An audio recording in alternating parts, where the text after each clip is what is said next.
I'm Brittany, this is Tao, and welcome to Gaywatch in 2025. This is your bit of an annual video on what the heck is going on with this channel and what to expect this year and all that fun stuff.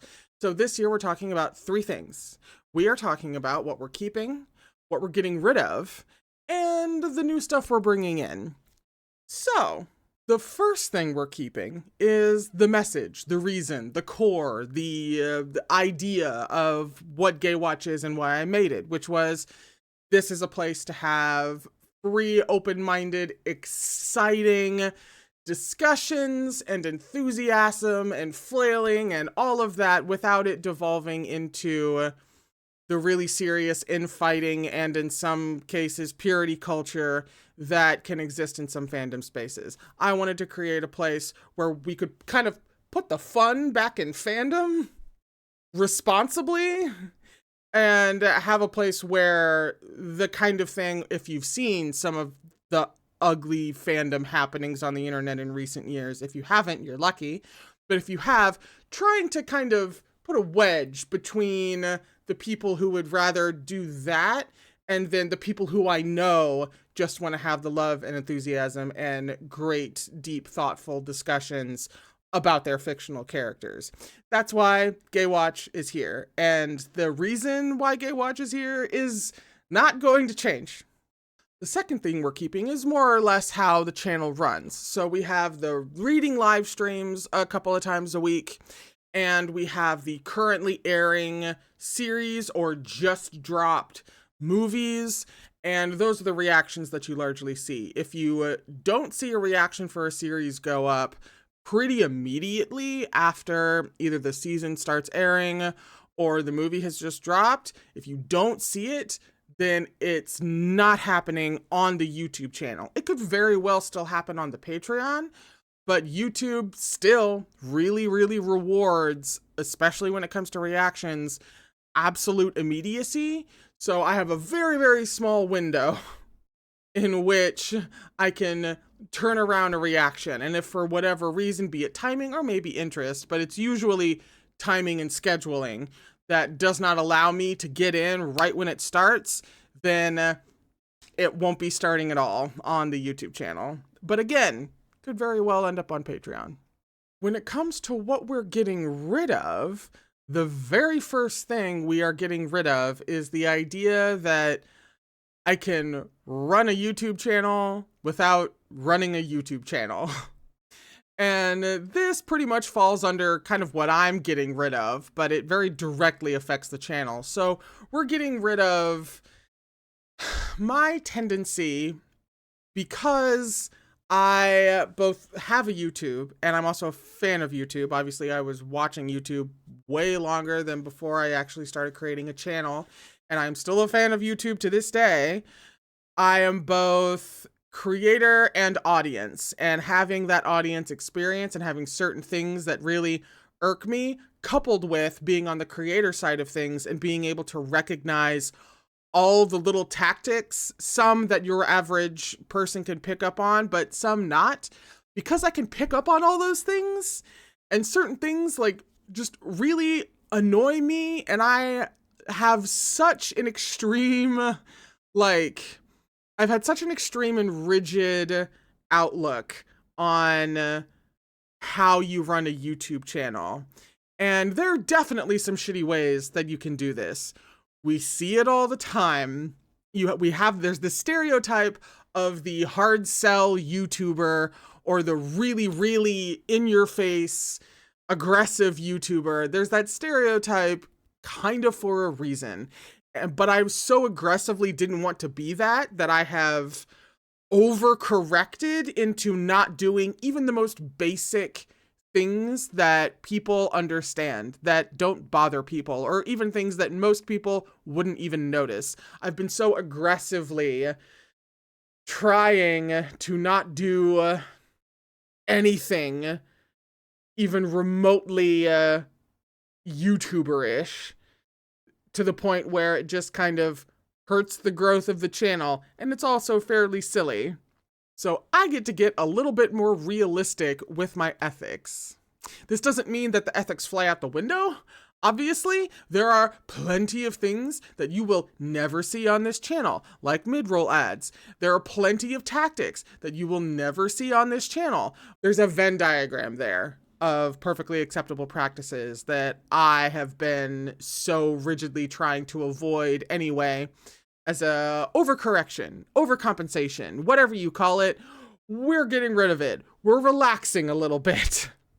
The second thing we're getting rid of, which is still just really a me thing, is kind of the sense of running this channel, but then kind of feeling like I have to apologize for running this channel. And this kind of feeds into what I was just talking about, but in a more specific way of like, since I started Gaywatch, I haven't really been forthright with any kind of ambition or wanting to grow the channel or anything like that. Like, I have your standard graphic for subscribing and for the Patreon that comes up in videos, and I've made a couple of milestone posts and videos for whenever we reach a certain subscriber number, but I have not set public goals. I have not asked you guys to like share this with your friends, and calls to action is a phrase that we're all very familiar with these days. I've never done that kind of thing,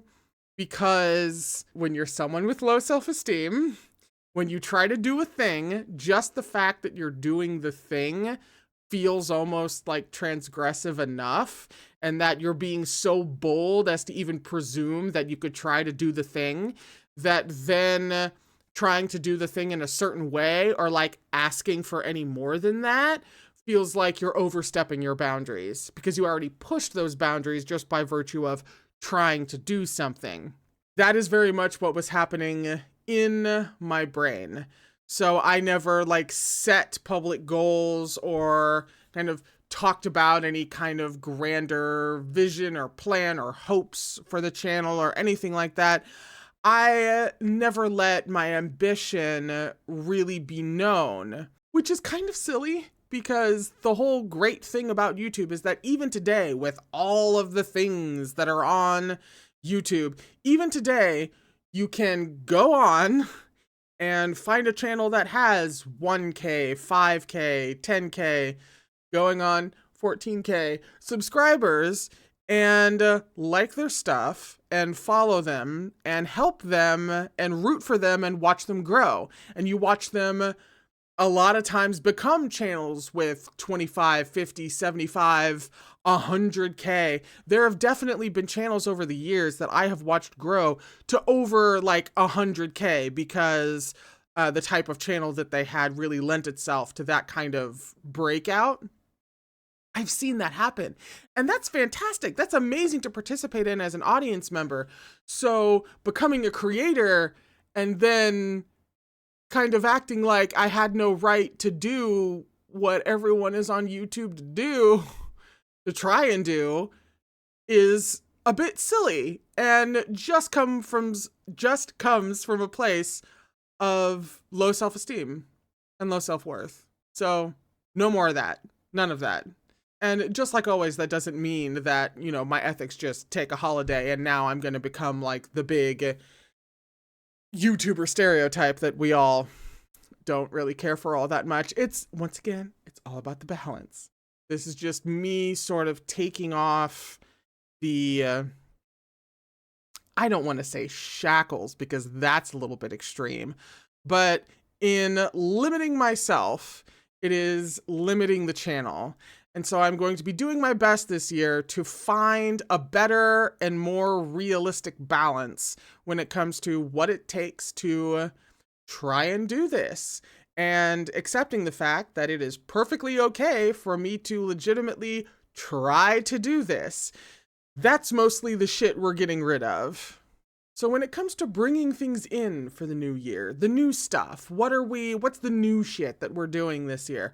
Well, one of the smaller things that we're doing this year that's still going to be a good time is on this channel and on the Patreon and on the Tumblr. So in all three places where I exist on the internet, basically, we are going to have monthly What Are You Watching posts. And this will serve a couple of different purposes. One, I get a pretty steady trickle of recommendations all the time. They're always coming in across all 3 different platforms. It's always happening. And so by having a post like this once a month, it gives a nice kind of concentrated place for that to happen, at least part of the time, because like I love getting recommendations, but in trying to like consolidate that at least a little bit, at least give you one opportunity a month for everybody to come in and also share amongst each other what's dropping, what you're excited about, everything that's going on, because, and this would be the second benefit, me trying to keep track of what's new and releasing, not just in America, but also in several different countries at this point, is a little much. Stuff can fall through the cracks. I can't tell you how many times a show has started dropping, which means for me and YouTube, it's too late. How many times a show has started dropping that I've been like, oh, I could have reacted to that. That would have made a hell of a reaction. I guess I try to put it on Patreon at least, maybe? That has happened to me several times. So in an attempt to mitigate that and make sure that I catch really everything I possibly can right when it needs to happen for YouTube, you will now be seeing those monthly posts. And I really did mean it when I said this was also an opportunity for you guys to like share it with each other. That's kind of the secret third thing in terms of why these posts are going to exist. It also gives people a place to come every month and see what everybody else is talking about. Because maybe you missed something and then somebody comments about some great show that's dropping that you didn't know was dropping, and now something new is on your radar. So there are so many reasons to do this. And oh, that's happening. The third thing we're bringing into the channel this year, video essays. I have now rearranged my schedule to put in an actual permanent recurring slot of time to make video essays. This has been a rather long time coming, and while I made a video on Patreon talking about how I kind of wiped the slate clean in terms of certain videos and things that I'd been talking about for a while in the past that you may have seen and you'd be like, oh, maybe she'll do that one day and all that.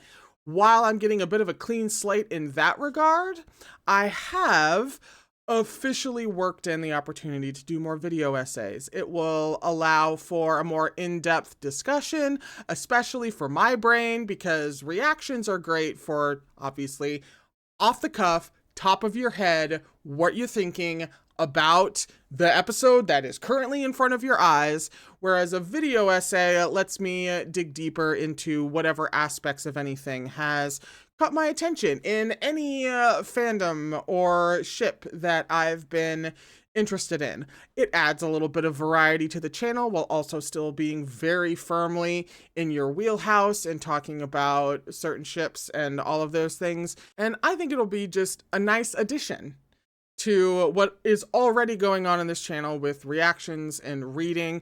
Every now and then getting a more prepared, put together little creation from me to you should be a whole lot of fun. So we are bringing in more consistent and just more video essays this year. The third thing that we are bringing into Gaywatch, more, how to phrase this, more space for the critical thoughts and evaluation and maybe not always such rosy opinions. This is kind of, once again, mostly my fault, but the internet is really, really good at making creators think that one wrong move will lose you your entire platform, that you can basically get canceled with one wrong word. And to an extent, that's not exactly paranoid, because we've seen that happen over and over and over again. And that can make people pleasers